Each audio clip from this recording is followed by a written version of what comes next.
Today I've chosen a bunch of words that are in the text, and what you can see is that there are a bunch of words that have blends throughout them. So I wonder if you can have a quick look right now and see what are some words that have the same blends in them. Maybe at the start, maybe at the end. Take a look.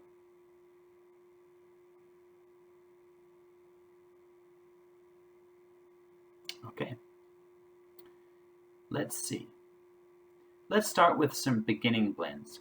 What are some beginning blends that you see? Did you see this one?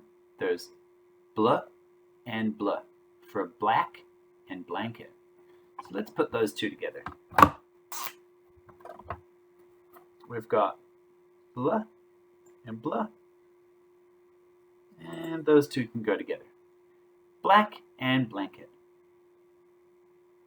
Did you also notice that blanket and thanks have the same sound? Oh, we're not doing that yet. Beginning sounds. Any more beginning sounds? What about these two? Snags and snug both have the same beginning sound. S and sn. It's a blend. It goes at the start. Snags, snug. Now let's go to end blends. I noticed this one. Blankets and thanks both have NK, ink. Thanks, blanket. Can you hear it in there? Desk and asks both have SK, sk in them. Desk asks. Can you say it to yourself and hear it? And finally, these three words all have the sound nd, nd. The blend nd, nd. We have strand, hands, lands. Did you notice any other patterns of blends that I maybe didn't notice? Maybe in the story you'll come across one that I didn't notice. As you go about your story, though, you need to be paying attention for these different blends because they're important for you to learn as you learn about phonics. Okay, we're going to look at a few more different words in context today to try and find out what they mean. Yesterday we found out about frolic, which means to kind of leap and jump, and that's what she decided to name the kitty. We looked at o'clock, which just means to do with the clock and what time it is. And we looked at quilt, which is a special kind of blanket that's put together. So today we're going to look at the word calendar first. We're going to look at calendar. You can see the word calendar down the very bottom. Let's find out what the word means in context. She runs to the calendar next to her desk. At last, it is Jen's birthday. Okay, so I'm guessing it's a thing. She didn't calendar something. So it has to be a noun or a thing. She runs to the calendar. She goes to it. Let's confirm in the picture to see if that can help us. Okay, so in the picture we can see a calendar on the wall and she's pointing to it. That's really helpful for inferring what that word means. She runs to the calendar next to her desk. At last it is Jen's birthday. Well, a calendar is a way for us to tell days and time and to find out what is coming up, like her birthday. Let's look at the next word, which is the word strand. I see strand has a triple consonant blend at the start of it. S-T-R, str. And it also has and at the end of it. So if we wanted to decode that word, it would be easy to decode because we could use st, r, and. Let's read the sentence. Jen has a plan. She pulls a strand of ribbon from the gift box. Okay, so she pulls it.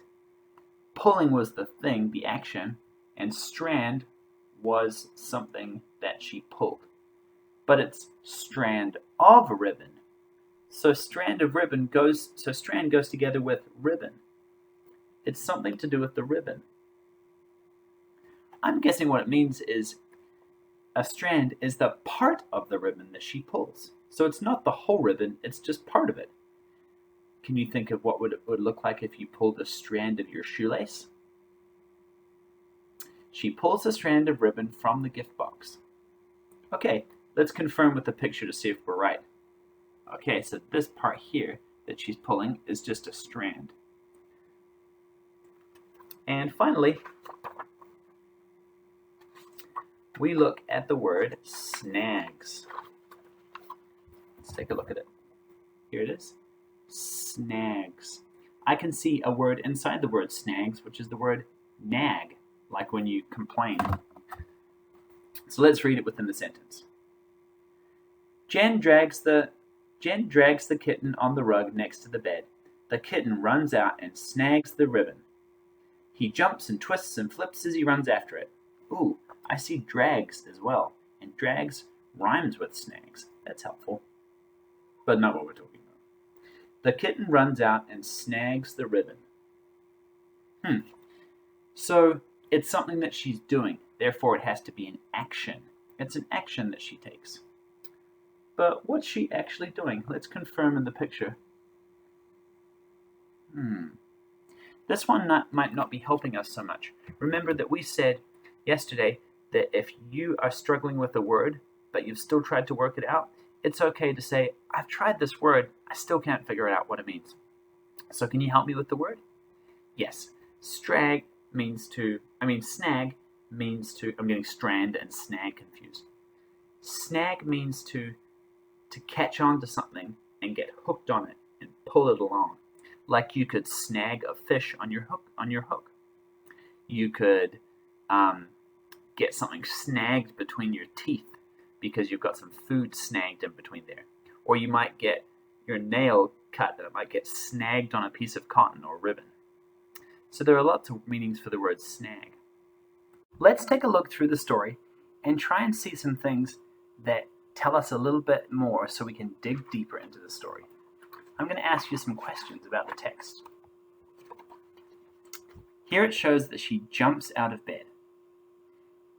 If she leaps out of her bed, is that like a normal day? Or does she know that it's probably her birthday? She goes straight to her calendar and she checks to see what day it is. How do you think you know from the picture that she knows it's her birthday today? Yeah, you can see that with the X's, she's been keeping track of when her birthday is coming up, and she circled it to show that it's her birthday. Here's where she says, I am 77777. How has the author and the illustrator shown excitement in this page? What do you think? You can see the way that she's running in the picture. She's super excited. She's smiling. Her legs are up. And when she says, I'm 77777, it's not that she's saying it for no reason. She's saying it because there's excitement in her voice. So that's how you should say it too. I see a present beside the bed. How can you tell that Mum and Dad have been super prepared? What do you think? Well, you can see that they've already wrapped the present before she even got up, and they've left it right beside the bed, especially for her.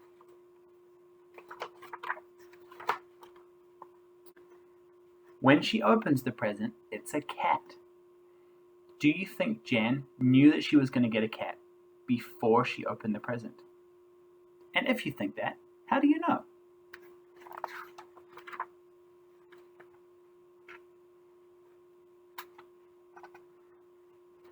This is the part of the story where there was a problem and then a solution. When we see the cat go under the bed, Jen comes up with a clever plan. What is the plan that she uses to get the cat back out? Do you think it's a good plan? And would you have done something different? As we ask comprehension questions, we start to dig deeper into the story to try and work out what the story is trying to tell us and what the author was trying to tell us when they wrote the story.